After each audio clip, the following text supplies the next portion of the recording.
Bismillahirrahmanirrahim. Assalamualaikum warahmatullahi wabarakatuh. Innal hamdalillah nahmaduhu wa nasta'inuhu wa nastaghfiruh wa na'udzu billahi min shururi anfusina wa min sayyiati a'malina. Man yahdihillahu fala mudilla lahu wa may yudlilhu fala hadiya lahu. أشهد أن لا إله إلا الله وحده لا شريك له إقرارا به وتوحيدا وأشهد أن محمدا عبده ورسوله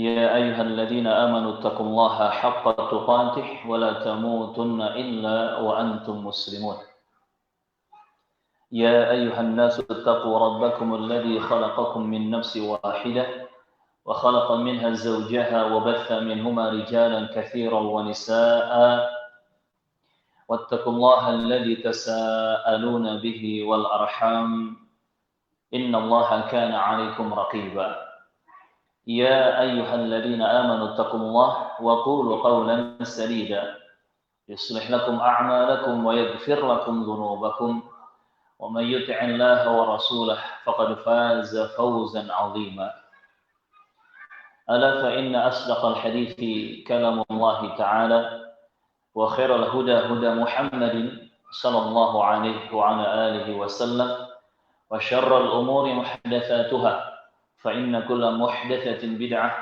وكل بدعة ضلالة وكل ضلالة في النار أعاذنا الله وإياكم من الضلالة والنار. Semoga Allah Subhanahu wa taala senantiasa menjaga kita semua dari segala kesesatan dan juga ancaman azab neraka. Allahumma amin. Ahibati fillah wa ba'd. Dengan izin Allah Subhanahu wa taala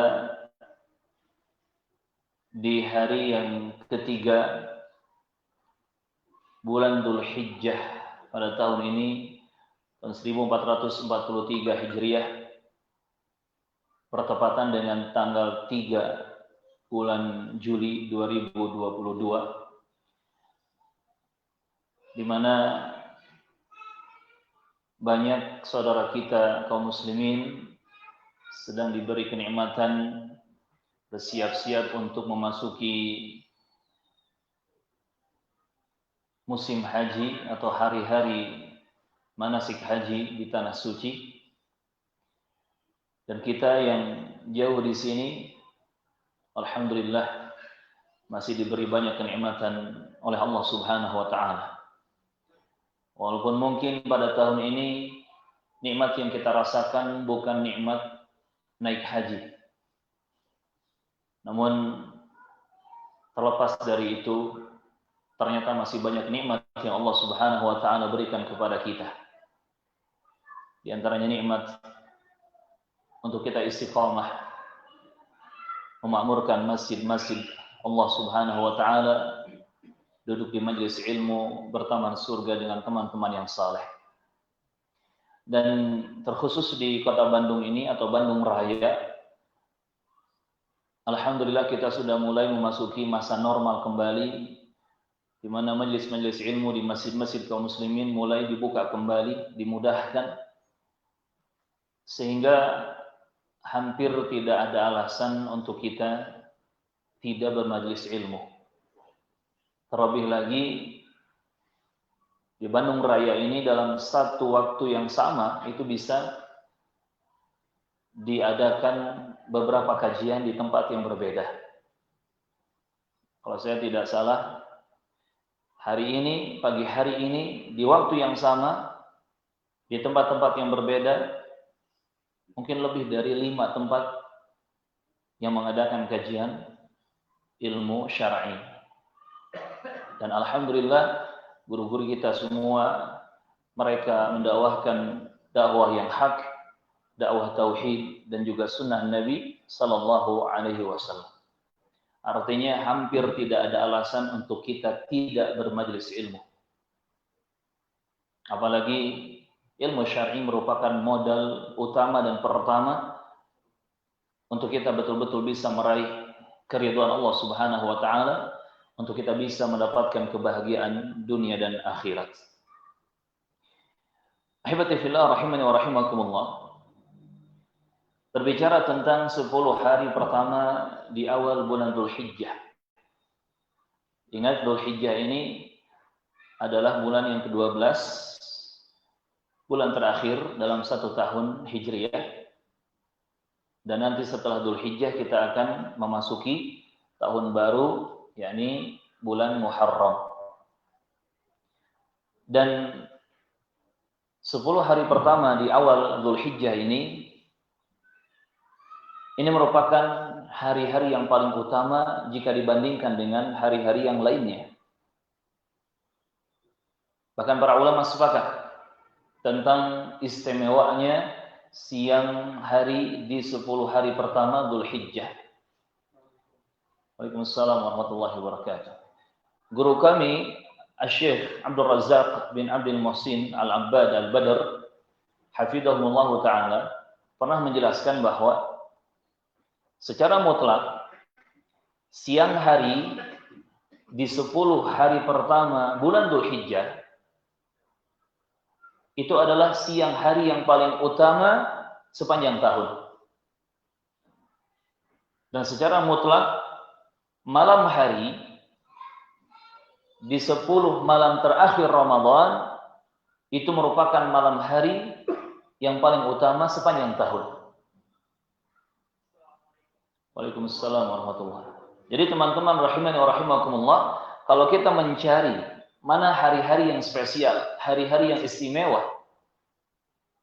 dalam 1 tahun dari Muharram sampai Dzulhijjah, 12 bulan, maka hari-hari yang spesial itu terdapat di bulan Ramadan dan Dzulhijjah.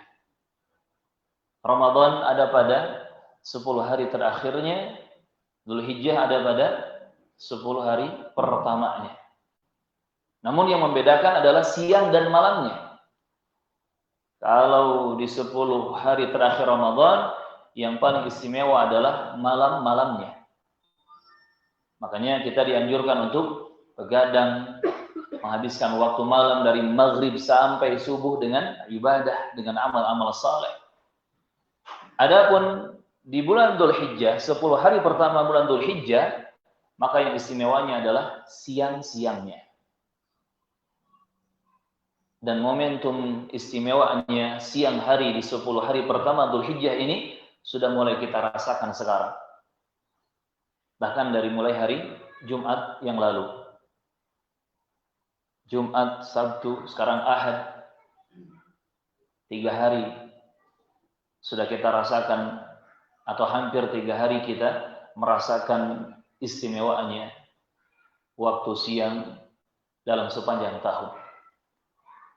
Artinya teman-teman rahimakumullah, kalau kita sudah tahu secara umum keistimewaan dan utamaannya siang hari di 10 hari pertama bulan Dzulhijjah, berarti kita tidak boleh menyia-nyiakannya. Kita tidak boleh menyia-nyiakannya.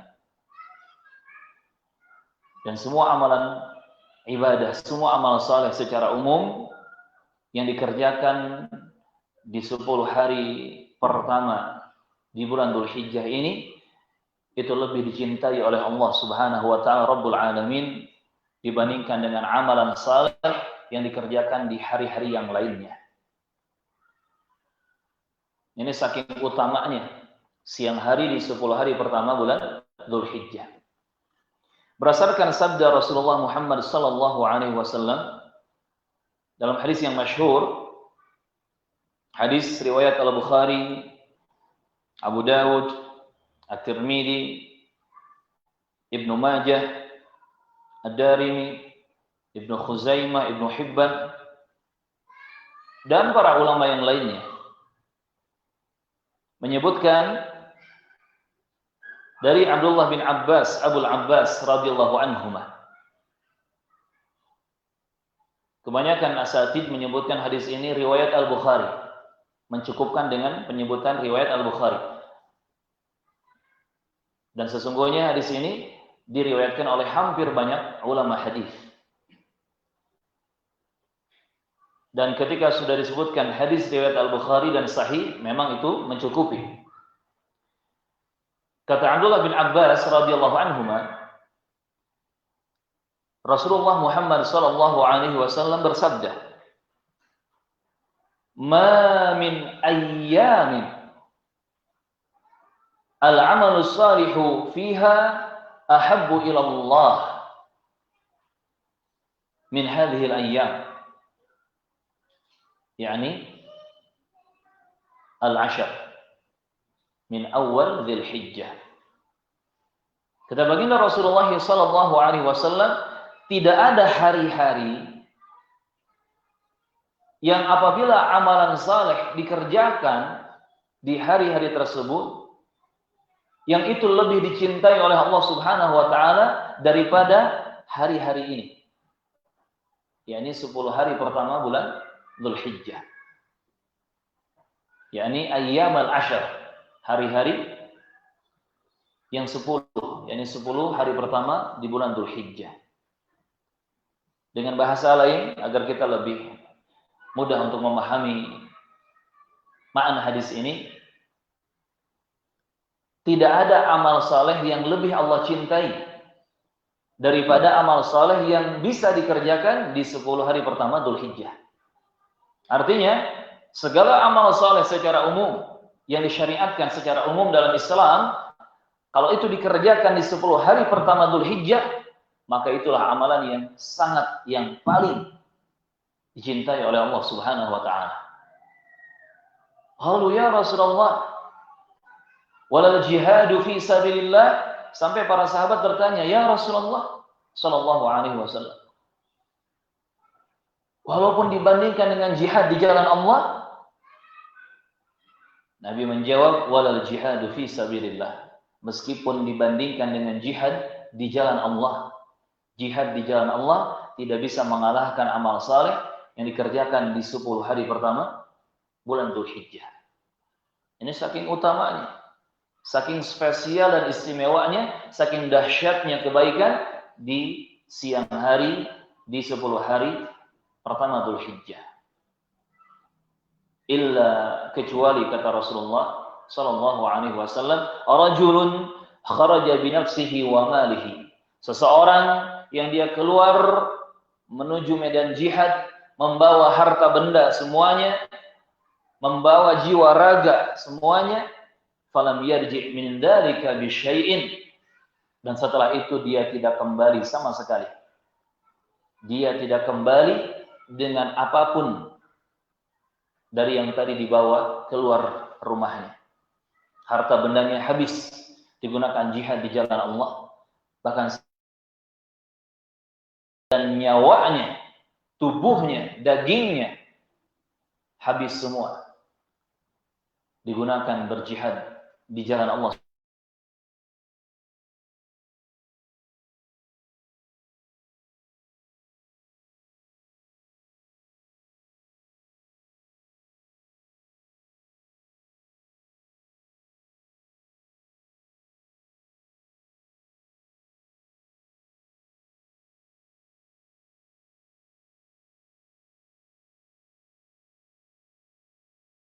Kita orang bertakwa kepada Allah Azza wa Jalla, kalau ada kesempatan jihad yang syar'i, kata pemerintah kaum muslimin, berjihadlah kalian melawan musuh-musuh Islam, insyaallah taala kita yang ada di barisan terdepan.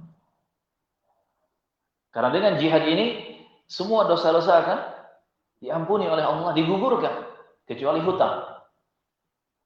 Dengan jihad ini kalau kita bisa sampai mati syahid, bahkan janji Allah Subhanahu wa taala dan Rasulnya itu sangat-sangat indah dan manis. Pasti kita akan mengejar jihad ini. Namun ternyata ada amalan yang bisa mengalahkan jihad fi sabilillah, yaitu kita berjuang beramal saleh, beribadah kepada Allah Azza wa Jalla dengan tauhid yang benar dan dengan betul-betul ittiba'ur rasul, mengikuti sunnah-sunnah Rasulullah sallallahu alaihi wasallam di 10 hari pertama bulan Dzulhijjah. Disebutkan dalam lafaz yang lain oleh Al-Imam Ad-Darimi dan yang lainnya, Hadis masih datang dari Ibnu Abbas radhiyallahu anhuma. Nabi bersabda sallallahu alaihi wasallam, "Ma min amalin azka indallah wa la a'zama ajran min khairin ya'maluhu fi ashril adha." Disebutkan dalam riwayat yang lain, Nabi bersabda, tidak ada amalan yang lebih suci di sisi Allah tabaraka wa taala, yang lebih besar pahalanya di sisi Allah tabaraka wa taala daripada amal soleh yang dikerjakan di 10 hari pertama bulan Dzulhijjah. Perhatikan ini lafadznya. Azka indallah wa a'zama ajran. Yang paling suci amalan itu di sisi Allah dan paling besar pahalanya dari Allah Azza wa Jalla. Ini konteks hadisnya. Artinya amal saleh yang dikerjakan di 10 hari pertama Dzulhijjah itu sangat suci di sisi Allah dan sangat besar pahalanya dari Allah Subhanahu wa taala. Tidak hanya menjadi amalan yang paling dicintai. Berarti di sini terkumpul banyak kebaikan. Ada kecintaan Allah yang sangat dahsyat. Ada pahala yang begitu melimpah, begitu banyak dari Allah Azza wa Jalla. Bahkan ada kesucian amal yang paling suci di sisi Allah Tabaraka wa Ta'ala. Yaitu amal-amal soleh yang dikerjakan di 10 hari pertama bulan Dzulhijjah. Qila, baru ditanyakan kepada Rasulullah, walal jihadu fi sabilillah. Qala walal jihadu fi sabilillah. Walaupun dibandingkan dengan jihad ya Rasulullah, kata Nabi betul. Walaupun dibandingkan dengan jihad di jalan Allah, amalan soleh yang dikerjakan di 10 hari pertama Dzulhijjah itu tetap lebih suci dan lebih besar pahalanya di sisi Allah Tabaraka wa Ta'ala, mengalahkan jihad di jalan Allah. Illa rajulun kharaja bi nafsihi wa malihi falam yarji min dzalika bi syai'in, kecuali seseorang yang dia berjihad di jalan Allah, mengorbankan harta benda seluruhnya, jiwa raga semuanya, ruhnya sampai dipertaruhkan, hanya dia yang bisa mengalahkan amal saleh di 10 hari pertama bulan Dzulhijjah. Ini teman-teman rahimani wa rahimakumullah. Secara umum kita sudah bisa memahami di sini betapa luar biasanya dan dahsyatnya keutamaan dan keberkahan 10 hari pertama bulan Dzulhijjah. Tidak hanya paling dicintai amal-amal saleh di sana, tetapi juga paling suci dan paling besar pahalanya di sisi Allah Tabaraka wa Ta'ala. Dan ini diinformasikan oleh Nabi kita Muhammad sallallahu alaihi wasallam, dan kita wajib meyakini, mentasdiq, membenarkan segala apa yang datang dari Nabi kita Muhammad sallallahu alaihi wasallam. Dan kalau kita telisik lebih jauh keutamaan 10 hari pertama Dzulhijjah ini, dahsyatnya luar biasa. Yang kalaupun kita tidak membahas secara detail, tadi 2 hadis Ibnu Abbas dengan 2 redaksi, 2 riwayat yang berbeda, sebetulnya itu sudah sangat cukup. Kalau kita betul-betul kuat iman dan kuat takwa. Tapi kadang karena godaan, terkadang kita harus menundukkan diri kita dengan banyak wahyu ilahi. Atau mungkin iman kita mantap, iman kita kuat. Namun kita butuh wahyu ilahi yang lain untuk lebih memantapkan kondisi iman kita. Ahibati fillah rahimani wa rahimakumullah. Di antara al-fadail atau fadilah, keutamaan-keutamaan 10 hari pertama Ayyamul Ashar min Dzulhijjah, di bulan Dzulhijjah ini, di antaranya kalau kita perhatikan, berarti ini yang kedua.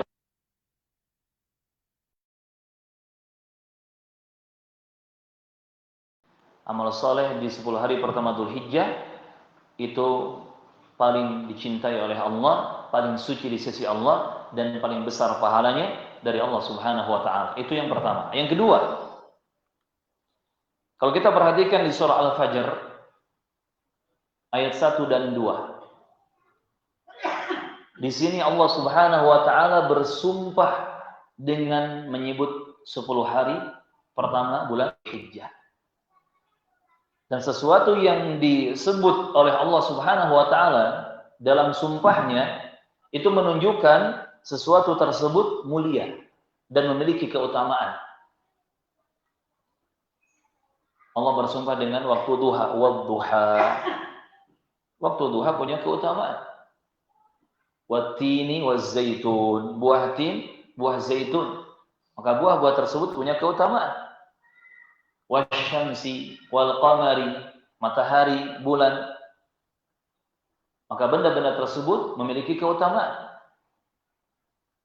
Jadi setiap yang Allah sebutkan dalam sumpahnya itu pasti ada keutamaan yang Allah berikan untuk makhluk-makhluk tersebut.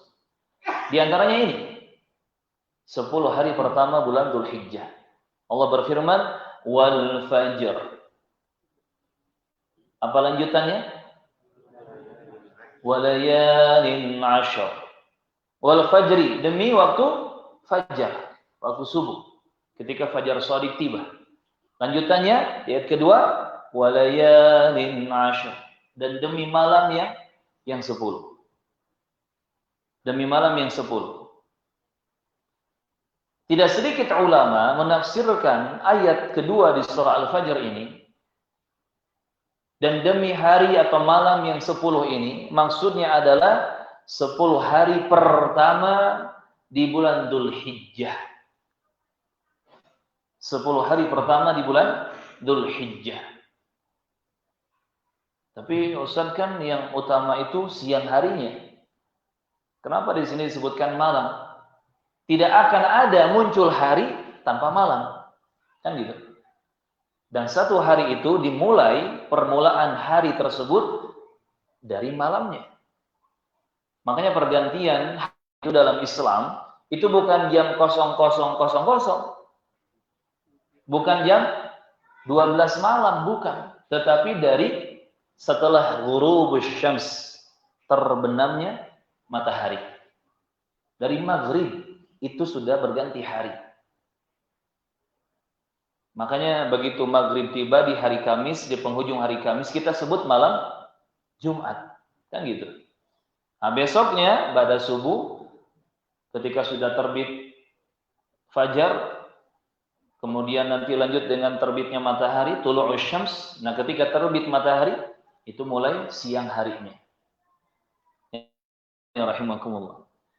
Ayat kedua di surah Al-Fajr ini ditafsirkan oleh banyak ulama dengan 10 hari pertama bulan Dzulhijjah.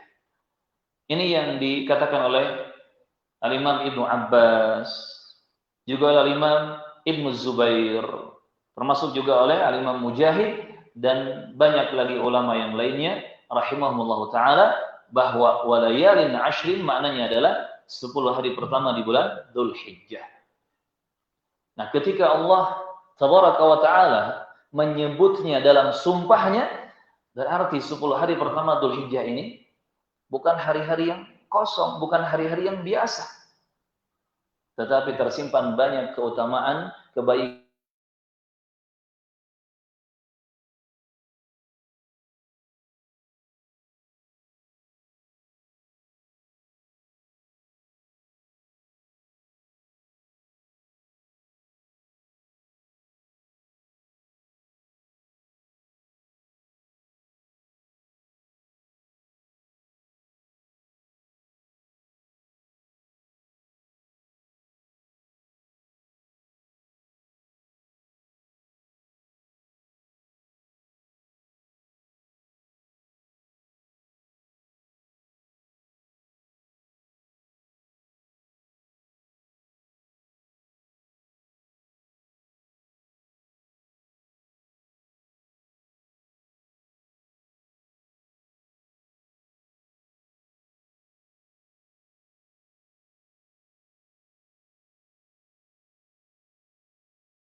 hari pertama bulan Dzulhijjah ini. Ini keutamaan yang ketiga. Merupakan hari-hari maklumat yang ditentukan, yang di situ ada perintah untuk berzikir secara umum kepada Allah Subhanahu wa taala. Poin yang keempat, ahibati fillah, teman-teman para penuntut ilmu, hafizakumullah jami'an wa barakallahu fiikum. Nabi juga bersumpah atau Nabi bersaksi sallallahu alaihi wasallam bahwa 10 hari pertama di bulan Dzulhijjah itu merupakan hari yang paling utama di alam dunia. Disebutkan hadis yang sahih riwayat Al-Imam Al-Bazzar disahihkan oleh Syekh Al-Albani rahimahullah taala, di mana Rasulullah bersabda sallallahu alaihi wasallam, afdalu ayyamid dunya ayyamul ashri. Hari yang paling utama di dunia, hari-hari yang paling istimewa, yang paling afdal di dunia adalah hari-hari yang 10. Ayyamul ashri. Ayyam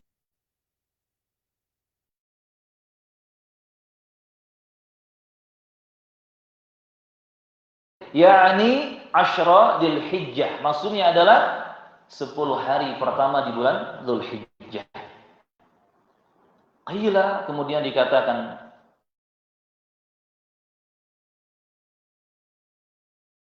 sallallahu alaihi wasallam, wala mithluhunna fi sabilillah. Wala mithluhunna fi sabilillah.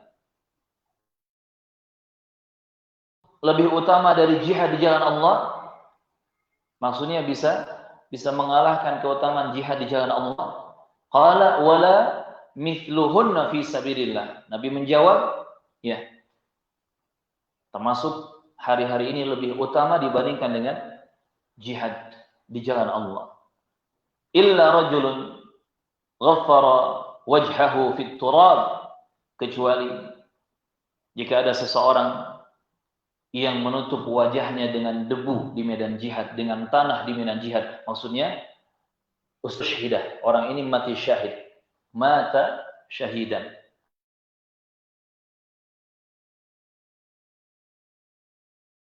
Itu yang bisa mengalahkan keutamaan amal saleh di 10 hari pertama Dzulhijjah. Ini hadis riwayat Al-Bazzar. Nabi mempersaksikan bahwa 10 hari pertama Dzulhijjah itu afdalul ayyam fid dunya, merupakan hari yang paling istimewa, hanya sepanjang tahun lagi, tetapi utamanya 10 hari Dzulhijjah ini, 10 hari pertama Dzulhijjah ini secara mutlak di dunia, yakni siang-siangnya. Kemudian poin yang kelima, hebat. 10 hari pertama di bulan Dzulhijjah semakin dahsyat, semakin istimewa, karena di hari terdapat hari Arafah, di mana hari Arafah juga merupakan hari terbaik. Bahkan yang namanya ibadah haji yang dilakukan oleh para jamaah haji di tanah suci tidak akan sah haji mereka jika mereka tidak melakukan wukuf di Arafah.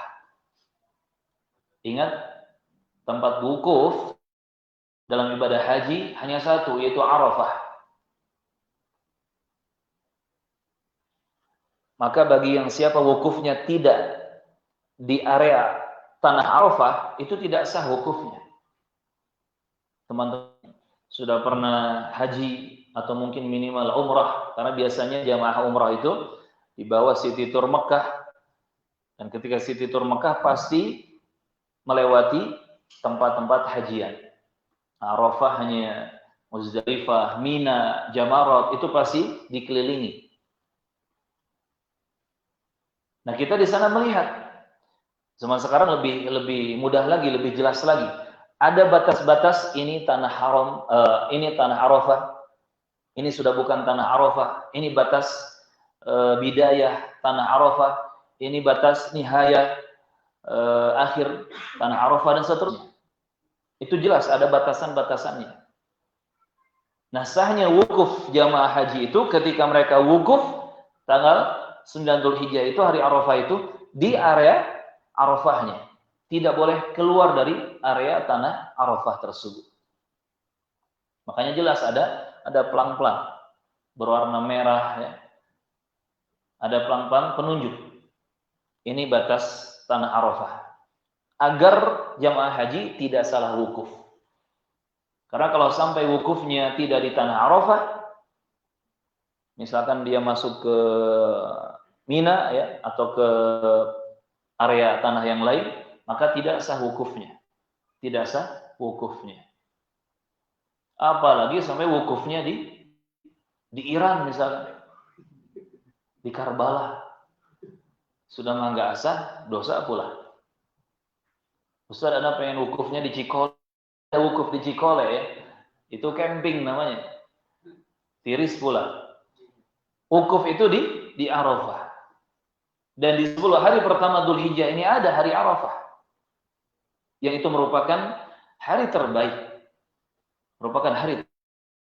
Sebagaimana Nabi mengatakan dalam hadis yang sahih riwayat At-Tirmidzi, Al-Hajju Arafah. Al-Hajju Arafah. Haji itu adalah Arafah. Wukuf di Arafah. Maksudnya apa? Maksudnya amalan manasik haji yang paling utamanya, bahkan menentukan sah atau tidak sahnya ibadah haji seseorang, itu adalah wukuf di Arafah. Itu yang paling utamanya. Bukan berhaji ya, kemudian tidak tawaf, kemudian tidak sa'i, kemudian tidak lempar jumroh, kemudian tidak haji dan seterusnya, bukan. Tetapi yang paling utamanya adalah wukuf di Arafah, dan itu bahkan menjadi penentu sah atau tidaknya ibadah haji seseorang. Sebagaimana ketika Nabi menyebutkan al-birru husnul khuluq. Al-birru husnul khuluq. Kebaikan itu adalah akhlak yang mulia. Jangan difahami kebaikan itu hanya sebatas akhlak mulia. Karena akhlak yang mulia ini hanya bagian atau salah satu dari kebaikan-kebaikan. Dan kebaikan itu luas, kebaikan itu banyak. Salat itu kebaikan, sedekah itu kebaikan, birrul walidain itu kebaikan, jujur itu kebaikan. Ya kan? Termasuk bermajlis ilmu itu kebaikan, banyak kebaikan. Tetapi Nabi menyebutkan al-birru husnul khuluq. Kebaikan itu adalah akhlak yang mulia. Maksudnya dari sekian banyak kebaikan yang disyariatkan, akhlak mulia itu yang paling utama. Akhlak mulia itu yang harusnya diprioritaskan. Begitupun ketika Nabi mengatakan al-hajju Arafah, haji itu Arafah, wukuf di Arafah. Jangan difahami haji hanya wukuf saja di Arafah, tetapi di sana banyak amalan-amalan lain yang harus dilakukan. Namun wukuf di Arafah menjadi sesuatu yang sangat-sangat berharga dan utama. Nah, ini terjadi di 10 hari pertama bulan Dzulhijjah. Ada hari Arafah. Ada hari Arafah.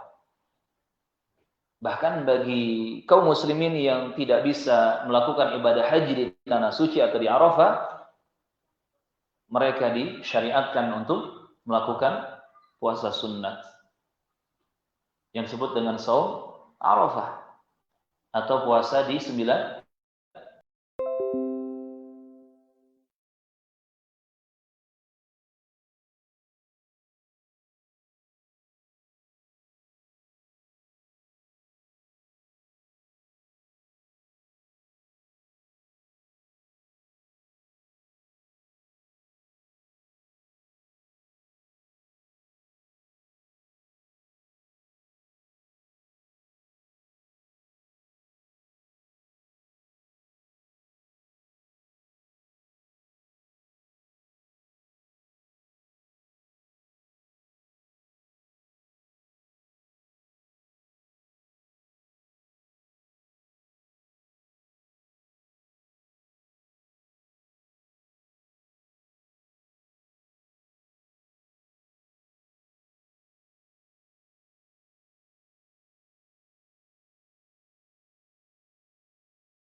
masak harian dengan keluarga, jelas ya. Innamal a'malu binniyat. Amalan tergantung dengan niatnya. Maka jangan sampai salah. Hewan yang kita sembelih untuk kurban ini niatnya harus taqarrub ilallah. Oleh karenanya tidak boleh dicampur dengan niat-niat yang lain. Tidak sedikit ini banyak teman-teman yang bertanya, Ustaz, boleh enggak hewan kurban yang kita sembelih itu diniatkan juga untuk akikah? Jawabannya enggak boleh. Karena masing-masing punya amalannya sendiri. Kalau mau akikah ya silakan sembelih untuk akikah, tidak untuk kurban. Kalau untuk kurban ya silakan disembelih untuk kurban dan tidak untuk akikah. Itu yang keenam. Yang ketujuh, semakin dahsyat hari-hari 10 hari pertama Dzulhijjah, karena di hari-hari 10 hari pertama Dzulhijjah ini terkumpul ibadah-ibadah yang pokok. Ada sholatnya, ada saum atau puasanya, ada sedekahnya, ada hajinya, ada kurbannya, ada zikirnya, dan seterusnya. Mulai dari ibadah yang pokok sampai ibadah yang penyempurna, itu terkumpul di 10 hari pertama Dzulhijjah. Maka begitu dahsyatnya 10 hari pertama bulan Dzulhijjah. Nah teman-teman rahimani wa rahimakumullah, kalau kita sudah tahu, katakanlah berapa poin yang sudah kita sebutkan? 7 poin tentang dahsyatnya keutamaan 10 hari pertama Dzulhijjah. Kalau kita sudah paham, sebagai orang yang beriman, yang bertakwa, apalagi kita mengaku sebagai muslim ahlus sunnah wal jamaah. Hati-hati, di zaman sekarang itu penamaan muslim ahlus sunnah wal jamaah, manhaj ahlus sunnah wal jamaah, manhaj salaf, manhaj salafiyah, itu banyak orang menggunakan. Tetapi tidak sedikit dari mereka yang hanya sebatas penggunaan nama atau klaim-klaim nama saja, karena hakikatnya mereka tidak berprinsip, tidak berakidah, dan tidak beramal seperti as-salafus salih. Tadi pagi di salah satu grup asatid kami dapat pertanyaan, Ustaz, tahu tidak mahad ini? Nama mahadnya Darul Hadis. Masya Allah, Darul Hadis. Dan biasanya Darul Hadis ini kan, ini tempatnya ulama tauhid dan sunnah, para penuntut ilmu tauhid dan sunnah. Termasuk di Yaman, di Saudi, hampir semua yang bernama Darul Hadis itu pasti akidahnya Ahlus Sunnah wal Jamaah di atas manhaj salafi, di atas manhaj sunnah Nabi dan para sahabatnya radhiyallahu anhum. Tidak hanya Ma'had Darul Hadis namanya, ditambah dengan manhaj Ahlus Sunnah wal Jamaah. Coba kurang apa lagi? Sudah Ma'had Darul Hadis, ditambah di bawahnya manhaj Ahlus Sunnah wal Jamaah. Sudah ma'hadnya Darul Hadis, manhajnya disebutkan Ahlus Sunnah wal Jamaah. Orang yang tidak paham secara detail, mungkin dia akan tertipu. Karena ketika kami mulai menelusuri siapa saja orang-orang di balik itu semua, siapa ustadz pembimbingnya, pembinanya, pengajarnya, pengasuhnya, kita cari tahu. Dan ternyata banyak ustadznya, belasan ustadz di sana. Ada yang dari Saudi, ada yang dari Yaman, ada yang dari lokal, ada yang macam-macam. Tapi kita tahu nama-nama sebagian besar dari mereka yang sudah diketahui oleh umum bagaimana kiprah mereka dalam dunia perjuangan dakwah. Ternyata campur baur. Yang harokiyunnya banyak, yang suka demonya ada, yang berpemikiran khawarijnya ada, yang sufismenya ada juga. Sampai anak geleng-geleng kepala, Masya Allah. Sampai seperti ini dahsyatnya fitnah akhir zaman. Banyak umat dikaburkan dengan penamaan, ditipu dengan penamaan Ma'had Darul Hadis, manhaj Ahlus Sunnah wal Jamaah. Belum lagi di sana ada komunitas yang menamakan dirinya Quran dan Sunnah Solution, kan gitu. Orang pasti akan memahaminya, oh ini di atas manhaj Rasulullah dan para sahabat kan gitu. Karena bawa-bawa Quran dan Sunnah. Tetapi isinya justru akidahnya menyelisihi akidah Rasulullah dan para sahabat radhiyallahu anhum dan seterusnya. Maka ini jamaah rahimakumullah, kita harus berhati-hati.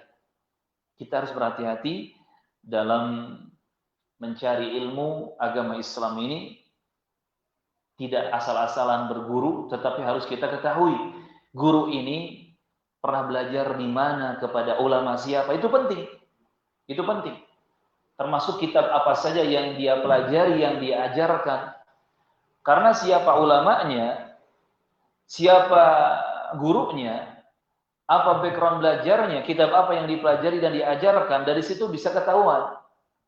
Secara global bisa diketahui. Oh, Ustaz ini pemahamannya begini, oh begitu. Dan kita harus berusaha untuk betul-betul mengambil ilmu dari para duat, para asatidzah, para guru yang jujur dalam memegang kaidah manhaj Ahlus Sunnah wal Jamaah dengan pemahaman as-salafus salih. Tidak hanya sekadar nama. Dulu di kalangan orang Arab ada istilah Majnun Laila. Pernah dengar ya? Majnun Laila.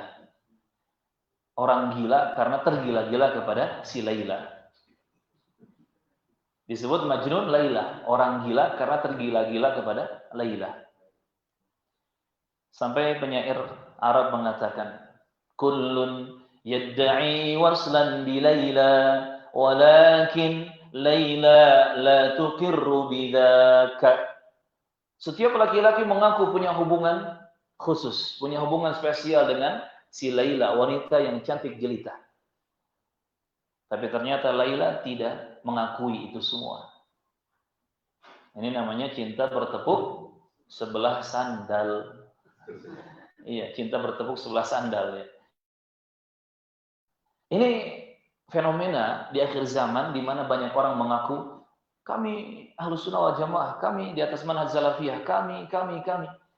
Tetapi ketika kita lihat realita, dari mulai prinsip keyakinan, pola pikir, sampai amalan-amalan, itu sangat jauh dari apa yang dimiliki oleh as-salafus salih.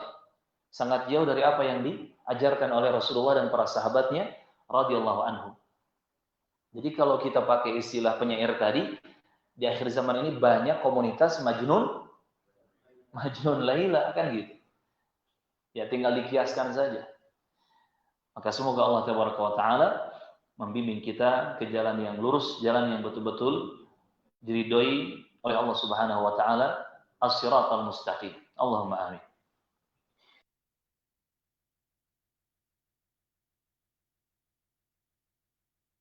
Berusaha saleh, berusaha mengejar surga Allah Tabaraka wa Ta'ala. Setelah kita mengetahui keutamaan dan dahsyatnya 10 hari pertama Dzulhijjah, kira-kira kita akan abai? Kita akan cuek bebek begitu saja? Kan tidak mungkin. Karena tadi klaim dan pengakuan itu harus dibuktikan dengan amalan, dengan betul-betul melakukan hal-hal yang menjadi konsekuensi dan resiko, kan gitu. Kalau seseorang masuk surga hanya dengan pengakuan saya ingin surga, saya rindu surga, saya mengharap surga, hanya dengan ucapan seperti itu, pengakuan seperti itu, kemudian masuk surga, enak sekali. Tetapi setelah dia mengucapkan saya ingin surga, saya rindu surga, saya mengharapkan surga, bahkan dia berdoa, ya Allah masukkan saya ke surga. Setelah itu kan dia harus melakukan konsekuensi dan resikonya, kan gitu. Harus belajar, kemudian beramal dan beramal. Ini jamaah rahimakumullah. Maka kita yang sudah tahu minimal tadi 7 poin keutamaan 10 hari pertama di bulan Dzulhijjah, masa sih kita tetap abai? Kalau kita sudah tahu, sudah paham, bahkan lebih dari 3 keutamaan tentang 10 hari pertama Dzulhijjah ini, begitu dahsyatnya, kita masih enggan dan malas untuk beramal. Dipertanyakan iman kita. Dipertanyakan klaim-klaim kita tentang ketakwaan di hadapan Allah Subhanahu wa Ta'ala. Oleh karena ahibati fillah, teman-teman para pejuang di jalan Allah Subhanahu wa taala, barakallahu fikum, manfaatkan. Gunakan dengan maksimal kesempatan 10 hari pertama Dzulhijjah yang ada di hadapan kita sekarang ini. Kalau tidak bisa memanfaatkan 24 jam kali 10 hari, minimal 12 jam di siang harinya kali 10. Itu yang kita manfaatkan. Dari pada subuhnya atau dari setelah terbit mataharinya sampai maghrib, minimal itu siang harinya yang kita manfaatkan semaksimal mungkin di 10 hari pertama Dzulhijjah. Perbanyak amal-amal saleh secara umum ataupun secara khusus. Amal saleh secara umum tentunya tidak bisa lepas dari dalil-dalil yang umum tentang disyariatkannya amal-amal saleh secara umum. Begitupun amal saleh secara khusus, kita pun tidak bisa lepas dari dalil-dalil secara khusus. Nah, agar kita semakin terarah dan lebih jelas schedule-nya di 10 hari pertama Dzulhijjah ini, apa saja amalan-amalan yang secara khusus bisa kita lakukan untuk kita memanfaatkan dahsyatnya dan istimewanya 10 hari pertama Dzulhijjah ini.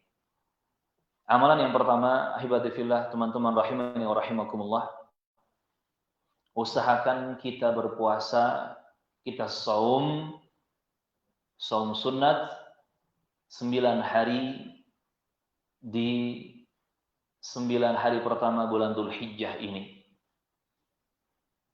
Saum di 9 hari pertama bulan Dzulhijjah. Dari tanggal 1, lanjut tanggal 2, 3, 4, 5, 6, 7, 8, dan 9. Kalau bisa 9 hari, lakukan 9 hari kita berpuasa, full. Karena ini adalah amalan yang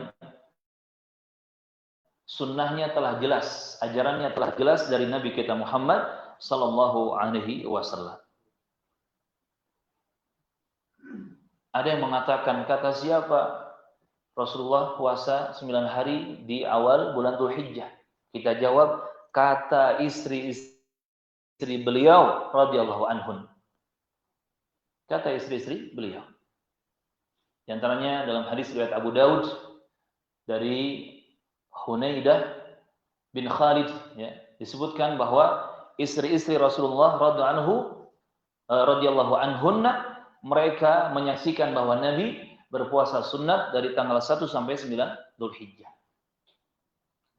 Disebutkan riwayatnya, kana Rasulullah sallallahu alaihi wasallam yasumu tis'a Dzulhijjah.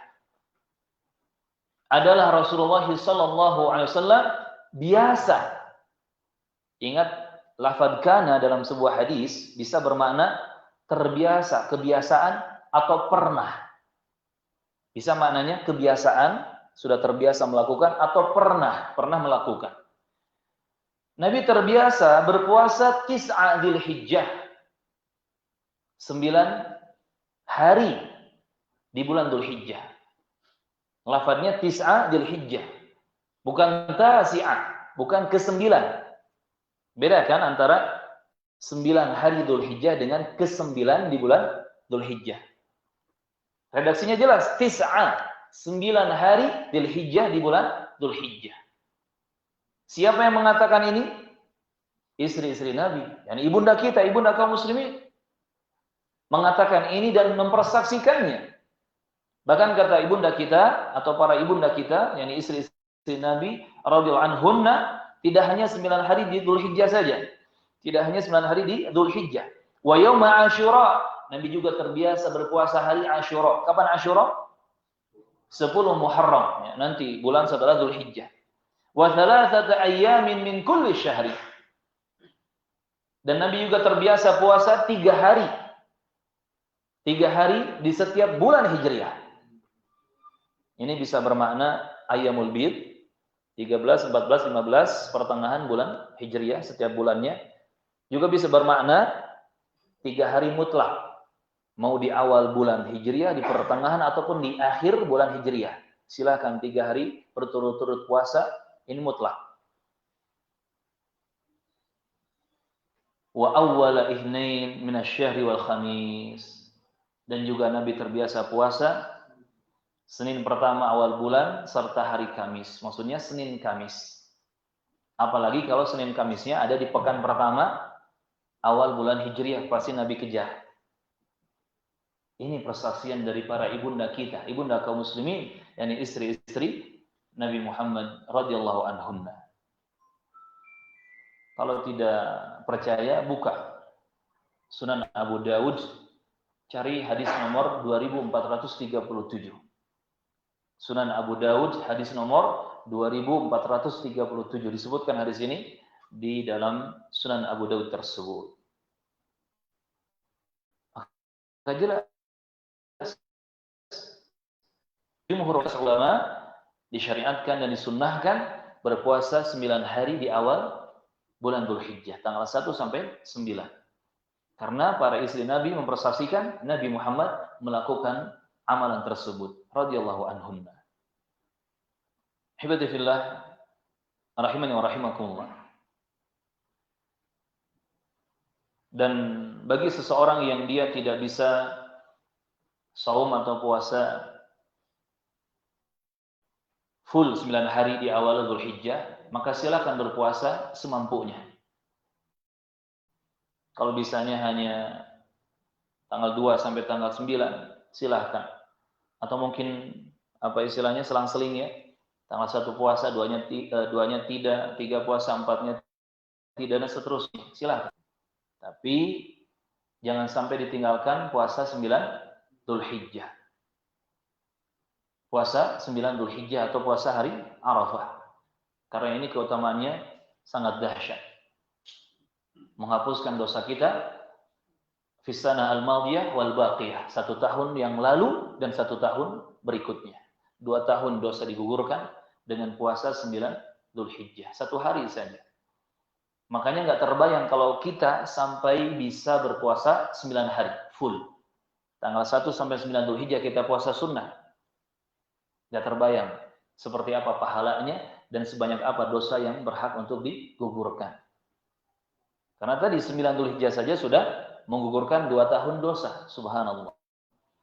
Ini teman-teman rahimani wa rahimakumullah. Hibati fillah rahimani wa rahimakumullah. Kemudian amalan yang kedua. Nah, ini lanjut ke puasa tadi di 9 Dzulhijjah. Di amalan yang kedua ini kita tekankan. Jangan sampai lupa, jangan sampai terlewat. Puasa 9 Dzulhijjah, saum Arafah.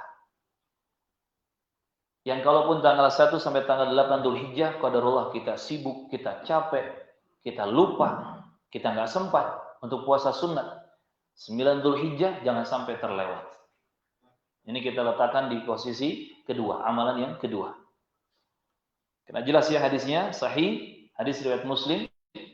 Bahkan Imam Muslim menyebutkan hadis ini ya dalam sahihnya di beberapa tempat.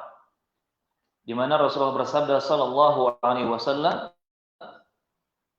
"Siyamu yaumi Arafah ahtasibu 'ala Allah."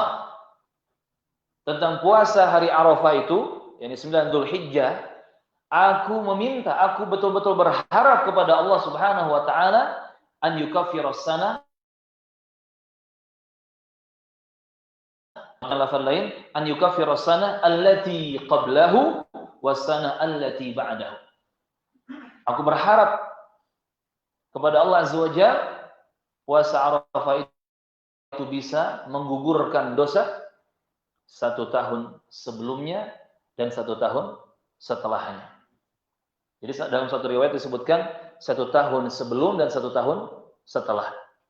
Dalam riwayat yang lain disebutkan as-sanah al-madiyah wal baqiyah. 1 tahun yang telah berlalu dan 1 tahun berikutnya. Al-muhim 2 tahun dosa-dosa kita berhak diampuni oleh Allah Azza wa Jalla dengan sebab kita melakukan Arafah atau puasa di tanggal 9 Dzulhijjah. Sebagaimana semua riwayat itu datang dalam Sahih Muslim ya. Baik itu yang penyebutannya 1 tahun sebelumnya dan 1 tahun setelahnya, ataupun 1 tahun yang telah berlalu dan 1 tahun berikutnya, semua riwayatnya datang dalam Sahih Muslim rahimahullahu taala. Maka puasa ini juga disebut atau dikenal dengan istilah Shaum Arafah. Puasa Arafah. Karena di 9 Dzulhijjah di tanah suci sana itu jamaah haji sedang wukuf di Arafah. Mereka melakukan amalan yang diwajibkan, yakni wukuf di Arafah, menghabiskan waktu untuk bermunajat, berdoa, berzikir kepada Allah Subhanahu wa taala. Dan para ulama menjelaskan bahwa 2 tahun dosa yang digugurkan karena sebab puasa Arafah ini, puasa 9 Dzulhijjah ini adalah dosa-dosa kecil, as-saghair. Karena dosa-dosa besar atau al-kabair jika ingin digugurkan dosa-dosanya oleh Allah Azza wa Jalla itu harus ada taubat, taubatan nasuha. Ini teman-teman rahimani wa rahimakumullah. Jangan lupakan saum Arafah. Termasuk kalau bisa anak-anak kita juga diajak dan diajari. Dan itu kebiasaan para sahabat Nabi radhiyallahu anhum. Kalau ada puasa-puasa yang sifatnya wajib atau mungkin sunat tetapi ditekankan dan diamalkannya, itu biasa para sahabat Nabi mendidik dan mengajari anak-anak mereka yang masih kecil untuk ikut berpuasa. Diiming-imingi dengan mainan. Bahkan sengaja para sahabiat, ya, para sahabat wanita ketika itu mereka membuat mainan-mainan untuk anak-anak mereka. Yang kalau anak-anak mereka sudah mulai mengeluh, lapar, haus, ya, pengen makan, pengen minum, dan seterusnya, mereka diiming-imingi dengan mainan. Dibelokkan fokus mereka untuk fokus pada mainan dan lupa dengan makan minum sampai nanti tiba waktu berbuka puasa di maghrib. Sampai seperti itu. Jadi jangan hanya kita yang melakukan, tetapi anak-anak kita juga diajak. Dan selama iming-imingan itu, hadiah itu mubah, halal, maka silakan berikan. Di zaman dulu cukup dengan mainan dari benang wol, dibikin ya seperti mainan atau boneka-bonekaan. Tapi mungkin anak zaman sekarang berbeda. Dikasih mainan dari benang wol mungkin nggak ngaruh ya. Ya silakan antum putar otak lah. Entah dikasih apa yang bermanfaat atau mungkin dikasih lembaran-lembaran buat jajan ya, nggak masalah. Yang penting mubah dan halal. Kita tasjih, kita semangati anak-anak kita untuk terbiasa beramal saleh, terbiasa beribadah kepada Allah Subhanahu wa taala. Kemudian ahibati fillah rahimin wa rahimakumullah. Poin yang ketiga atau amalan yang ketiga, hendaknya kita memperbanyak ucapan tasbih, tahlil dan takbir. Ini zikir secara khusus. Adapun zikir secara umum silakan baca semua lafaz zikir. Termasuk astagfirullah wa atubu ilaihi, istighfaran taubat, hauqala. Termasuk tasbih subhanallah wa bihamdi subhanallahil azim. Termasuk doa-doa para nabi, zikir-zikir para nabi. Zikirnya Nabi Ibrahim, hasbiyallah wa ni'mal wakil. Zikirnya Nabi Yunus atau Dunnun atau subhanaka inni kuntu minadh dhalimin. Ataupun zikir-zikir yang lainnya. Termasuk doa-doa ya. Silakan perbanyak secara umum. Tetapi secara khusus kita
Bismillahirrahmanirrahim wa barakallahu fikum.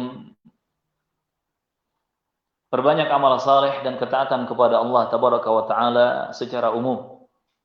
Perbanyak amal saleh dan ketaatan kepada Allah Subhanahu wa taala secara umum.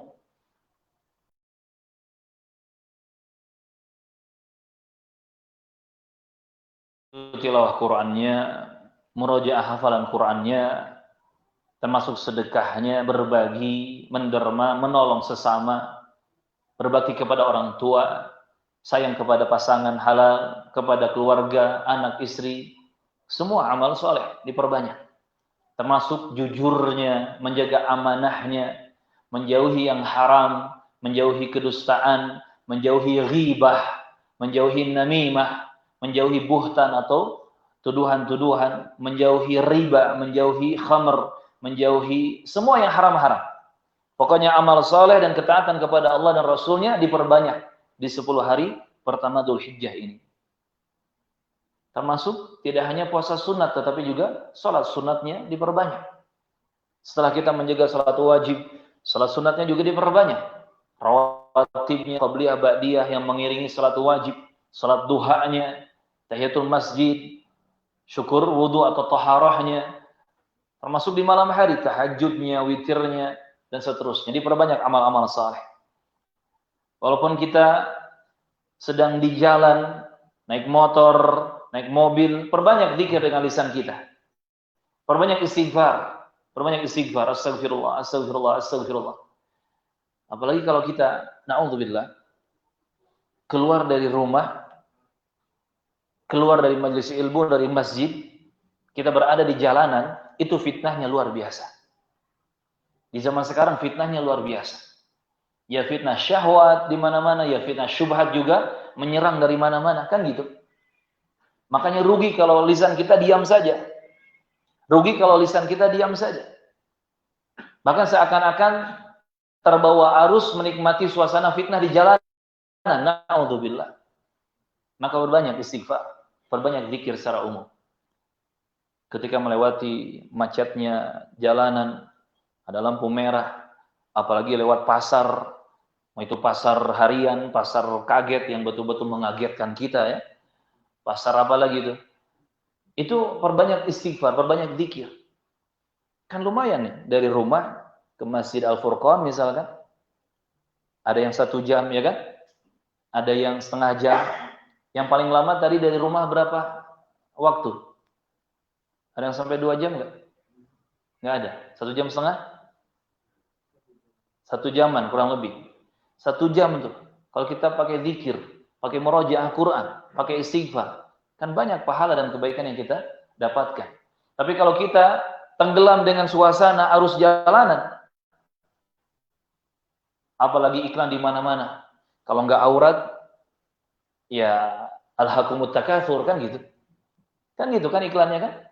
Kalau nggak aurat, ya alhaakumut takatsur, semua tentang dunia. Iklan, sudah beli motor ini belum? Sudah beli mobil ini belum? Sudah beli handphone ini belum? Kan gitu. Maka tadi, perbanyak zikir dan istighfar. Apalagi di 10 hari pertama Dzulhijjah ini. Subhanallah. Jadi amal soleh secara umum diperbanyak. Diperbanyak. Disebutkan riwayat dari Ibnu Abbas radhiyallahu anhuma oleh Al-Imam Ad-Darimi radhiyallahu anhuma dari Ibnu Abbas, kana Sa'id bin Jubair idza dakhala ayyam al-ashr. Kata Ibnu Abbas, adalah Sa'id bin Jubair radhiyallahu anhu, jika sudah memasuki 10 hari pertama bulan Dzulhijjah, ijtahada ijtihadan syadidan. Beliau betul-betul bersungguh-sungguh dengan kesungguh-sungguhan yang betul-betul. Nah, gimana tuh mengartikannya? Beliau betul-betul bersungguh-sungguh dengan kesungguh-sungguhan yang betul-betul. Bisa difahami? Saking bersungguh-sungguhnya gitu. Beliau betul-betul bersungguh-sungguh dengan kesungguh-sungguhan yang betul-betul. Saking sungguh-sungguhnya. Ijtihadan syadidan.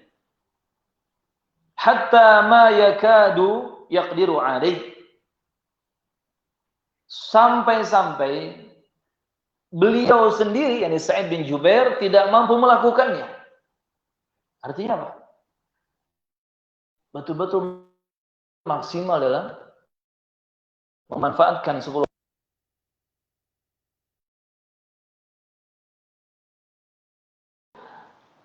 Kalau bahasa kita mah hampir pingsan sampai seperti itu. Zikirnya, istighfarnya, tadi takbirnya, tahlilnya, tasbihnya diperbanyak. Termasuk sholat sunatnya, puasa sunatnya, tilawah Qur'annya, sedekahnya, semua amal saleh, akhlak mulianya, semua ya amal saleh diperbanyak. Hatta ma yakadu yaqdiru alaih, Allahu Akbar. Sampai-sampai Sa'id bin Jubair ini, kalau bahasa kita mah hampir pingsan gitu. Kehabisan energi, kehabisan segala yang beliau miliki. Saking bersungguh-sungguhnya di 10 hari pertama Dzulhijjah.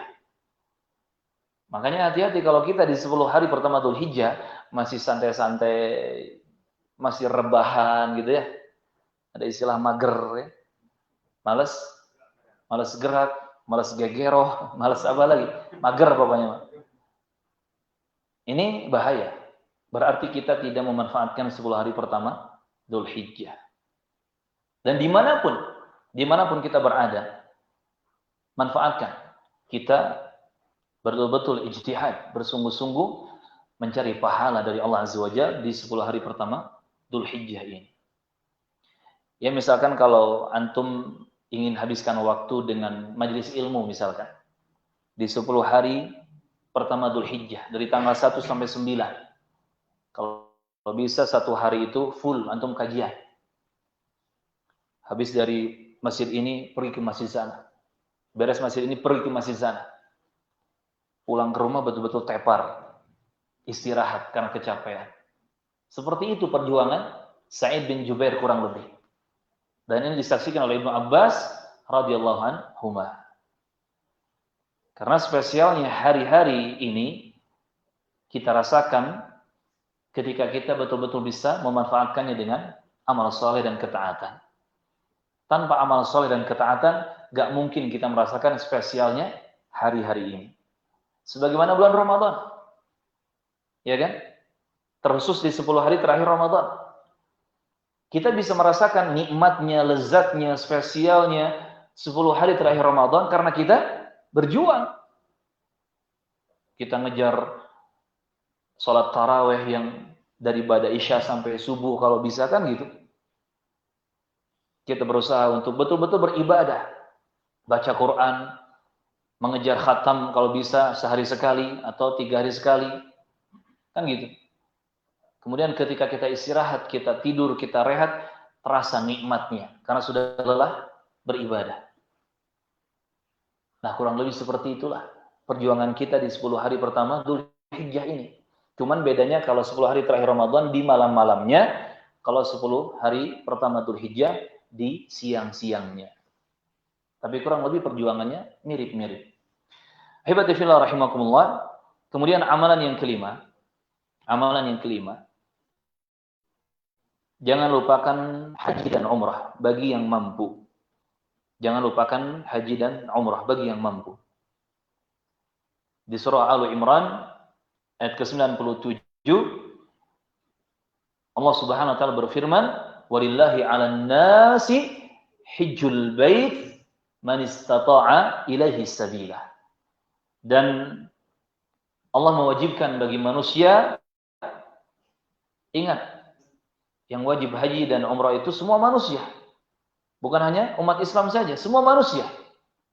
Artinya, non-muslim juga wajib haji dan umrah. Dan kalau haji umrah mereka ingin sah dan diterima sebagai ibadah di sisi Allah, maka mereka harus masuk Islam dulu, syahadatain kan gitu. Nah di sini Allah mewajibkan untuk semua manusia melakukan amalan ibadah haji ke Baitullah. Bagi siapa wajibnya? Man istata'a ilaihi sabila. Bagi siapa saja yang mampu untuk melakukan perjalanan menuju Baitullah tadi. Mampu bekal, mampu kesehatan, mampu segala sesuatunya, termasuk ilmu juga harus dipersiapkan.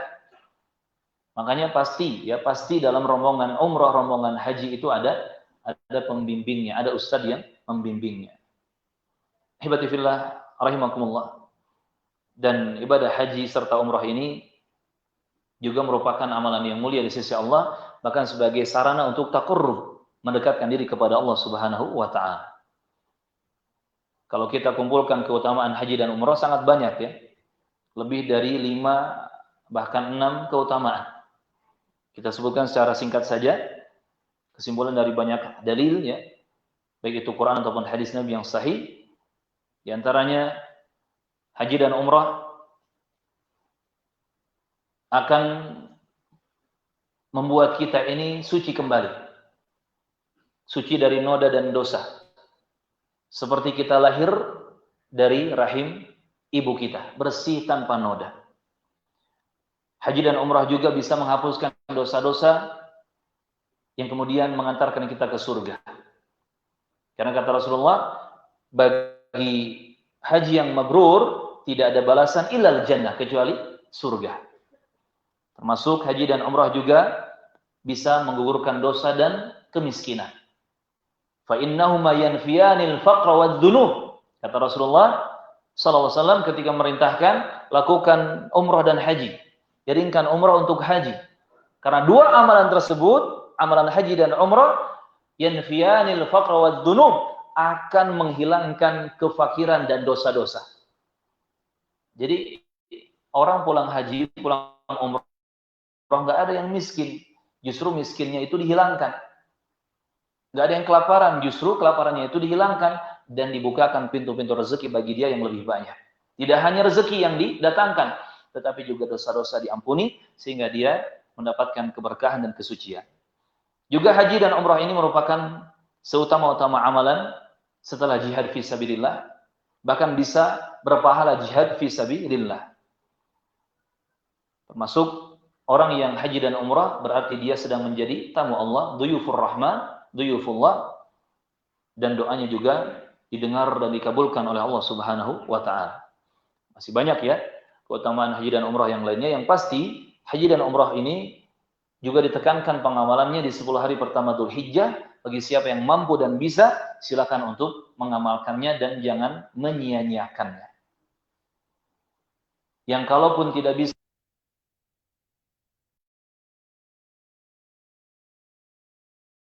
sepanjang tahun kita lakukan. Katakanlah kita tidak mampu umrah di bulan haji, karena pasti kalau umrah di bulan haji harus plus haji juga dan biayanya lumayan besar. Sekarang saja furoda itu bisa di atas 300 juta, bahkan 400 juta. Kalau tidak furoda berarti nunggu yang reguler. Jangankan yang reguler, yang ONH plus saja nunggunya sudah 10 tahun. Apalagi yang reguler harus nunggu 80 tahun. Kan gitu. Kalau kita daftar sekarang, nunggu 80 tahun. Yang haji mungkin cucu kita. Kan gitu. Jadi kalau bisa, furoda, kejar furoda. Bahkan di sana ada, selain furoda, memanfaatkan visa amil, visa pekerja. Jadi beli visa kerja, dapat iqomah KTP sana, kemudian daftar haji sebagai mukimin warga sana. Sampai ada yang seperti itu. Dan biayanya kurang lebih sama dengan furoda. Kalau ada biayanya, kejar, perjuangkan. Karena di balik itu semua, walaupun uang kita habis, kita lelah, kita capek, ingat, Allah mengganti dengan yang lebih baik. Dosa-dosa dihapuskan, dan kemiskinan akan dihilangkan. Minimalnya kalau kita nggak bisa umrah di bulan haji, nggak bisa hajian di bulan haji, minimalnya kita umrah di bulan-bulan yang lain sepanjang tahun. Makanya mulai dari sekarang, bikin schedule, bikin tabungan umrah. Bukan nyari umrah yang bisa nyicil setelahnya, bukan. Karena sekarang ini ada program-program yang menawarkan umrah dulu, baru nyicil. Ujung-ujungnya jatuhnya seperti leasing motor dan mobil. Riba juga. Tapi kita mulai menabung dari sekarang. Sehari 50.000, 50.000, insya Allah setahun bisa umrah tuh. Apalagi seharinya sejuta, sebulan bisa berangkat umrah, kan gitu. Nabung. Insya Allah akan dimudahkan. Niat kuatkan, ikhtiar dan usaha, termasuk nabung, dilakukan, pasti akan Allah mudahkan. Karena hampir semua orang beriman yang sudah pernah haji dan umrah, ketika ditanya, mau haji lagi enggak? Padahal dia sudah sudah payahnya, betul-betul payah ketika hajian. Jawabannya mau haji lagi. Mau umrah lagi enggak? Sekalipun cuaca sangat ekstrim ya, sampai pada 54 derajat Celcius, bayangkan panasnya. Atau kalau dingin bisa sampai -10, -15 dinginnya. Ketika ditanya mau umrah lagi enggak? Pasti jawabannya mau. Karena memang di balik haji dan umrah itu ada kenikmatan yang luar biasa bagi orang-orang yang beriman. Kemudian amalan yang keenam. Jangan lupakan hari Idul Adha 10 Dzulhijjah. Di mana di 10 Dzulhijjah disyaratkan untuk kita mengerjakan salat Id berjamaah bersama kaum muslimin. Di surah Al-Kautsar ayat yang kedua Allah berfirman, "Fasholli li rabbika wanhar." Ini kata para ulama tafsir dari kalangan sahabat sampai tabi'in dan tabi'ut tabi'in, mereka menjelaskan mayoritas ulama bahwa yang dimaksud dengan perintah salatlah engkau di sini untuk Rabbmu dan menyembelihlah, yakni salat Id dan juga menyembelih hewan kurban di Idul Adha. Jadi jangan lupakan salat Id. Jangan lupakan salat Id, Idul Adha di 10 Dzulhijjah. Yang pengamalannya sama seperti salat Idul Fitri di 1 Syawal. Cuman memang bedanya kalau di salat Idul Fitri 1 Syawal pada subuh sebelum salat Id kita disyariatkan untuk makan kurma ya, atau makan apapun, ada yang kita kunyah, ada yang kita telan. Kemudian pelaksanaan salat Idul Fitrinya juga agak diakhirkan. Jadi menuju siang gitu.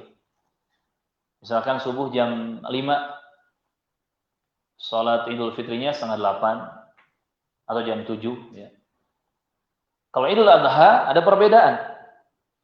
Idul Adha 10 Dzulhijjah pada subuh sampai sebelum salat Idul Adha kita tidak boleh makan dan minum. Kita menahan diri dari makan dan minum sampai nanti selesai salat Idul Adha. Dan pengerjaan Idul Adha ini salatnya dipercepat atau disegerakan, ditakdim. Misalkan subuh jam 5, kalau bisa jam 6, paling telat setengah 7 sudah salat Idul Adha. Seperti itu. Agar nanti segera menyembelih hewan kurban pada salat Id dan menyantap sebagian daging yang sudah disembelih. Tetapi secara teknis kaifiat salatnya sama saja. 2 rakaat dengan tambahan 7 takbir di rakaat pertama, tambahan 5 takbir di rakaat kedua. Tanpa adzan, tanpa iqamah. Ini teman-teman rahimakumullah, jangan lupakan salat Id. Jangan lupakan salat Idul Adha. Termasuk kalau di sana imam melakukan khutbah, baik khutbahnya itu sebelum atau setelah, ya, jangan tinggalkan khutbahnya. Apalagi yang khutbah khatibnya adalah seorang dai ahli tauhid, ahli sunnah wal jamaah. Dengarkan, simak dan ambil faedah-faedah ilmu dari khatib yang menyampaikan. Hibati fillah rahimakumullah, dan kita wajib berbahagia dengan 2 hari raya ini. Yang kata Rasulullah sallallahu alaihi wasallam, "Innallaha tabaraka wa ta'ala qad abdalakum bihima khairan minhuma yaumul fitri wa yauman nahri." Sesungguhnya Allah tabaraka wa ta'ala telah berikan ganti kepada kalian 2 hari yang lebih baik, yaitu Idul Fitri dan Idul Adha. Ini menjawab pertanyaan mana orang-orang Madinah di zaman jahiliyah dulu itu biasa merayakan 2 hari spesial bagi mereka.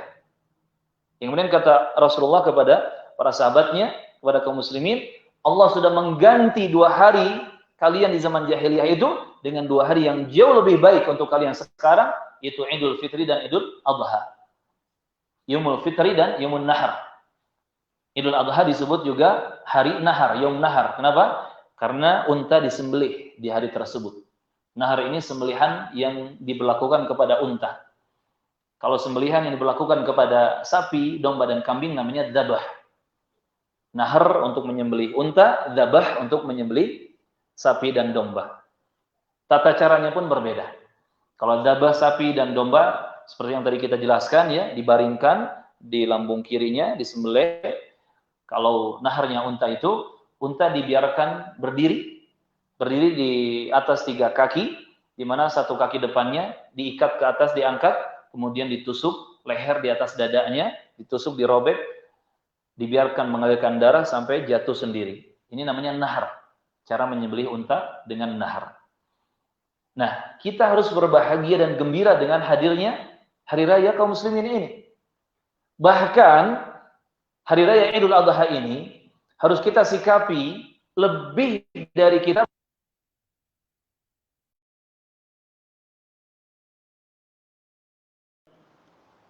Kalau hari raya Idul Adha itu biasa-biasa saja. Tetapi kalau hari raya Idul Fitri, Masya Allah, semua dikerahkan. Ya kan?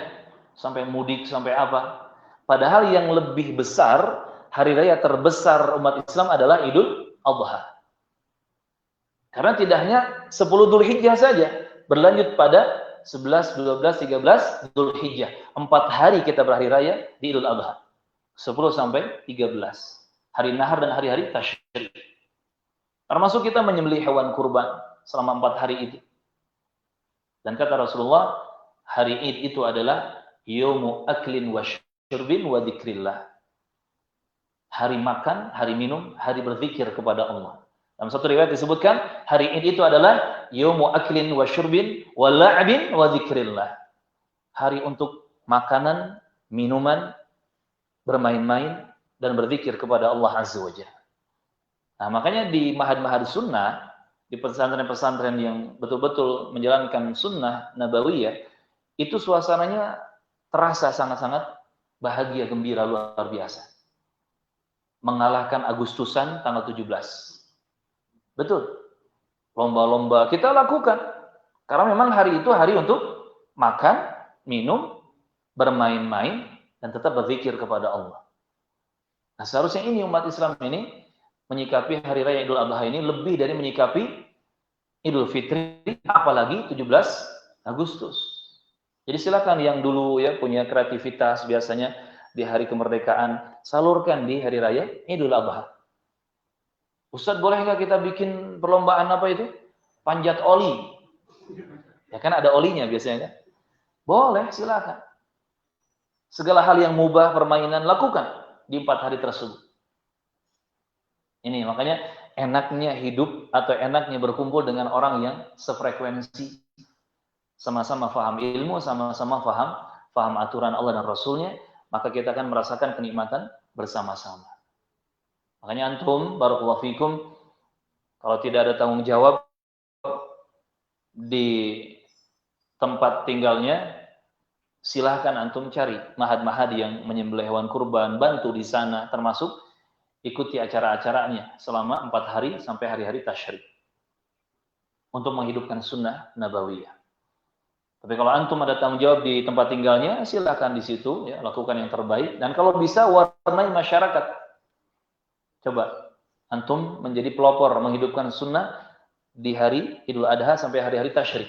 Tidak hanya nyembelih hewan kurban, tetapi dihidupkan perlombaan anak-anak kah, makanan, minuman yang spesial disajikan, dimakan bersama, dan seterusnya. Ini menghidupkan sunnah di hari-hari 10 sampai 13 Dzulhijjah. Barakallahu fiikum.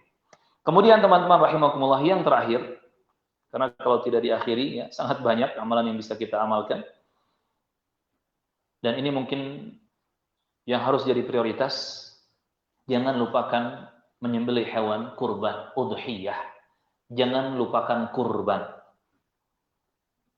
Karena ini merupakan amalan ibadah yang sangat mulia di sisi Allah dan juga dianjurkan untuk kita mengamalkannya di hari raya Idul Adha, bahkan sampai hari-hari tasyrik.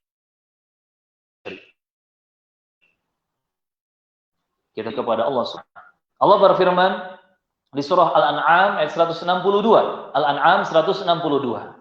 Qul inna salati wa nusuki wa mahyaya wa mamati lillahi rabbil alamin. Katakanlah, sesungguhnya salatku dan nusukku dan juga hidupku dan matiku lillahi rabbil alamin. Semuanya adalah untuk Allah Rabbul alamin. Tadi ibadah setelah salat apa yang disebut? Ibadah apa yang disebut setelah sholat tadi? Nusuki. Nusuk di sini ada yang mengartikan ibadah secara umum, semua ibadah.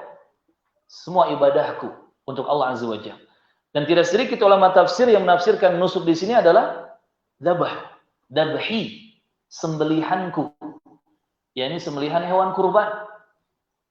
Maka bisa kita artikan sesungguhnya salatku, sembelihanku dan semua ibadahku bahkan hidup dan matiku adalah untuk Allah Rabbul Alamin. Artinya di sini disyariatkan ibadah menyembelih hewan kurban. Apalagi di surah Al-Kautsar ayat kedua yang tadi kita baca. Fasholli li rabbika wanhar. Maka salatlah engkau untuk Rabbmu, untuk Allah Azza wa Jalla dan menyembelihlah. Jelas di sini ada perintah untuk salat, ini salat Id, dan perintah untuk menyembelih wanhar. Langsung Allah memerintahkan kita untuk menyembelih hewan kurban. Ini kata para ulama tafsir. Sampai na'udzubillah, bagi siapa yang mampu untuk berkurban tetapi dia tidak mau berkurban, dia diancam diusir dari golongan umat Nabi Muhammad sallallahu alaihi wasallam. Terlepas dari perselisihan ulama fikih tentang apa hukum berkurban. Ada yang mengatakan wajib, ada yang mengatakan sunat muakkadah. Yani wajib bagi yang mampu dan sunat muakkadah bagi siapa saja. Walaupun pendapat yang kuat adalah sunat muakkadah. Karena tidak sedikit dari para sahabat, Ibnu Abbas, Ibnu Umar, dan yang lainnya, pernah sengaja punya kemampuan berkurban tetapi tidak kurban dalam 1 tahun. Kenapa? Ingin menjelaskan kepada kaum muslimin bahwa kurban itu tidak wajib. Tetapi di sisa-sisa usia mereka di tahun-tahun berikutnya tetap mereka berkurban. Artinya tidak wajib, namun sangat ditekankan. Dan karena ini sunnat muakkadah sangat ditekankan dan dianjurkan, maka kalau bisa kita tidak meninggalkannya. Justru kita berusaha berjuang untuk bisa mengamalkannya. Karena ada ancaman dari Rasulullah, Nabi mengancam akan mengusir yang tidak mau berkurban, diusir dari golongan Nabi atau diusir dari masjid-masjid kaum muslimin. Perhatikan hadis riwayat Ahmad dan juga Ibnu Majah dan juga Al-Hakim. Riwayat Ahmad, Ibnu Majah dan Al-Hakim dari Abu Hurairah Abdurrahman bin Sakhar radhiyallahu anhu. Di mana ia menyebutkan Rasulullah bersabda sallallahu alaihi wasallam, "Man kana lahu sa'ah." Siapa saja yang memiliki kelapangan, maksudnya dia punya kelapangan harta benda. Walam yudahhi, tetapi dia tidak mau berkurban, tidak mau menyembelih hewan kurban. Fala yaqrabanna musallana, maka jangan berani untuk mendekati tempat salat kami. Ini kata Rasulullah sallallahu alaihi wasallam. Tempat salat di sini, musalla di sini bisa bermakna musalla tanah lapang yang digunakan salat Id, salat istisqa. Salat itu pasti di musalla. Musalla itu artinya tanah lapang, outdoor. Jangan ikut salat Id. Itu maksudnya. Nggak boleh sholat Id bersama kaum muslimin. Atau mushola juga di sini bisa bermakna masjid-masjid. Ya seperti ini. Semua masjid kaum muslimin. Siapa yang mampu berkurban tapi nggak mau, maka jangan mendekati masjid-masjid kaum muslimin. Artinya apa? Dia diusir oleh Rasulullah Sallallahu Alaihi Wasallam. Diusir dari tempat sholat kaum muslimin. Baik itu masjid untuk sholat wajib yang 5 waktu, ataupun mushola untuk sholat Id dan istisqa. Diusir dia dari tempat salat kaum muslimin. Kenapa diusir oleh Nabi? Kana lahu sa'ah, dia punya kecukupan, dia punya kelebihan harta, falam yudahhi, tetapi tidak mau menyembelih hewan kurban. Artinya sangat-sangat ditekankan. Subhanallah. Sampai dalam satu riwayat, disebutkan dalam riwayat Muslim, Nabi memberikan alternatif. Setelah menjelaskan siapa yang mau berkurban, silakan berkurban dengan yang terbaik. Yang kalau ternyata tidak kelapangan harta benda, dia sedang sulit, sedang susah, kata Nabi, silakan berkurban jadaah, dengan jadaah dari domba. Dengan jadaah dari domba. Sampai seperti itu Nabi memberikan alternatif. Apa itu jadaah? Nah, kita urut dulu tentang usia hewan yang boleh dikurbankan. Kalau unta itu harus genap 5 tahun. Unta usianya harus genap 5 tahun, tidak boleh kurang. Sapi harus genap 2 tahun, tidak boleh kurang dari 2 tahun. Kambing yang disebut dengan kambing kacang atau embe dalam bahasa orang Jawa Barat, tidak boleh kurang dari 1 tahun, harus genap 1 tahun untuk kambing, embe, termasuk etawa ya dan yang lain sebagainya. Yang keempat, domba tidak boleh kurang dari 6.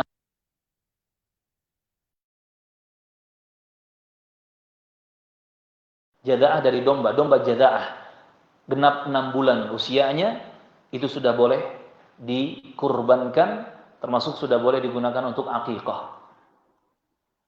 Nabi sampai memberikan alternatif.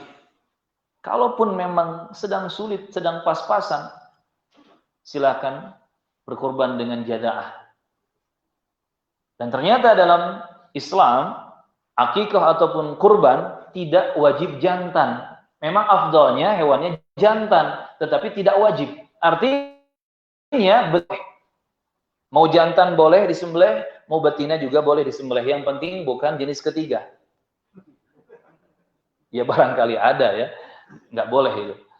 Jantan atau betina, silahkan dijadikan hewan kurban. Nah, coba sekarang teman-teman rahimakumullah, kita cari tahu. Domba, usianya 6 bulan pas. Katakanlah masuk 7 bulan. Atau mau masuk 7 bulan. Plus dia betina. Ini kan dua kriteria yang menurunkan harga, ya kan? Berapa harganya?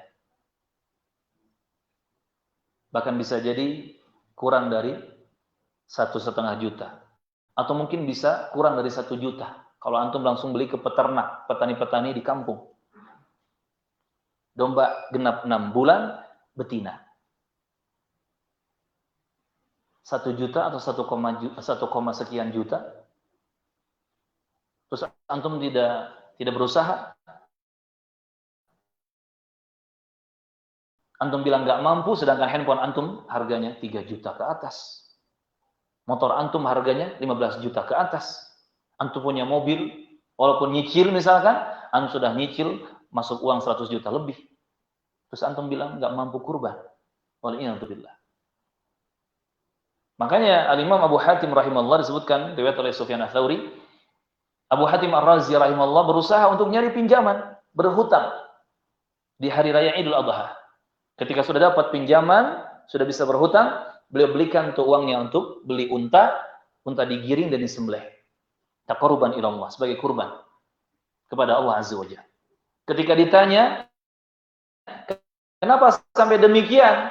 Imam Abu Hatim rahimahullah di surah Al-Hajj ayat ke-36. Al-Hajj 36. Wal budna ja'alnaha lakum min sya'airillah. Dan hewan unta itu kami jadikan untuk kalian sebagai syiar-syiar Islam. Jadi hewan kurban itu bagian dari syiar Islam. Lakum fiha khair. Bagi kalian dengan menyembelih hewan kurban itu ada kebaikan. Dan khair di sini bentuknya nakirah, artinya kebaikannya umum, kebaikannya banyak dunia dan akhirat untuk dia ataupun untuk orang-orang di sekitarnya. Ini alasan Imam Abu Hatim sampai rela mencari pinjaman berhutang untuk bisa menyembelih hewan kurban, bahkan unta, tidak tanggung-tanggung, unta yang beliau sembelih. Karena ayat tadi memang secara spesifik menyebutkan unta. Di balik hewan unta yang disembelih itu, lakum fiha khair, ada banyak kebaikan. Namun tentunya kita berharap dengan sapi, dengan domba dan kambing juga ada banyak kebaikan. Al-muhim intinya teman-teman rahimakumullah, usahakan, ikhtiarkan, maksimal kita berkurban setiap tahunnya. Alhamdulillah ternyata kita masih bisa berjuang dan berusaha. Sampai para ulama menjelaskan, andai kita punya kelebihan harta tadi untuk beli jadaah yang genap 6 bulan walaupun betina, ada kelebihan harta untuk beli itu setelah kita mengamankan nafkah untuk keluarga. Kita sudah mengamankan makan atau nafkah untuk keluarga kita, anak istri aman. Masih ada lebih nih. Dan lebihnya uang ini, katakan 1 juta atau 1.100.000, bisa beli jadaah tadi seekor. Maka kita mampu. Itu dikatakan mampu. Kita mampu berkurban. Maka kita harus berusaha untuk berkurban. Dan ingat, 1 ekor domba atau kambing, ataupun 1/7 sapi, atau 1/7 unta, atau 1/10 unta, itu bisa mewakili seorang hamba berkurban bersama keluarganya. Tinggal diniatkan saja. Saya berkurban seekor domba ini untuk saya dan keluarga. Maka dia dan keluarganya berhak mendapatkan pahala kurban. Ini teman-teman rahimakumullah, di antara amalan-amalan yang harus kita perjuangkan di 10 hari pertama Dzulhijjah ini. Dan jangan sampai luput. Jangan sampai luput. Kalaupun tidak bisa mengamalkan semua amalan yang sudah kita jelaskan, ingat kaidah kata orang Arab, ma la yudraku kulluh la yutraku julluh, atau ma la yudraku julluh la yutraku kulluh. Suatu kebaikan yang tidak bisa diambil semua, jangan ditinggalkan seluruhnya. Artinya ambil dan lakukan semaksimal mungkin, semampu kita apa yang bisa kita ambil. Semoga Allah mudahkan untuk kita merasakan lezat dan istimewanya 10 hari pertama Dzulhijjah ini, dan semoga Allah memudahkan kita untuk betul-betul bisa beramal saleh dan beribadah dengan maksimal dan terbaik, baik secara kualitas ataupun kuantitasnya di 10 hari pertama Dzulhijjah ini. Taqabbalallahu minna wa minkum salihal a'mal, yassarallahu lana wa lakumul umur. Kita akhiri dengan kafaratul majlis. Subhanakallahumma wa bihamdik, asyhadu an la ilaha illa anta, astaghfiruka wa atubu ilaik. Wassalamualaikum warahmatullahi wabarakatuh.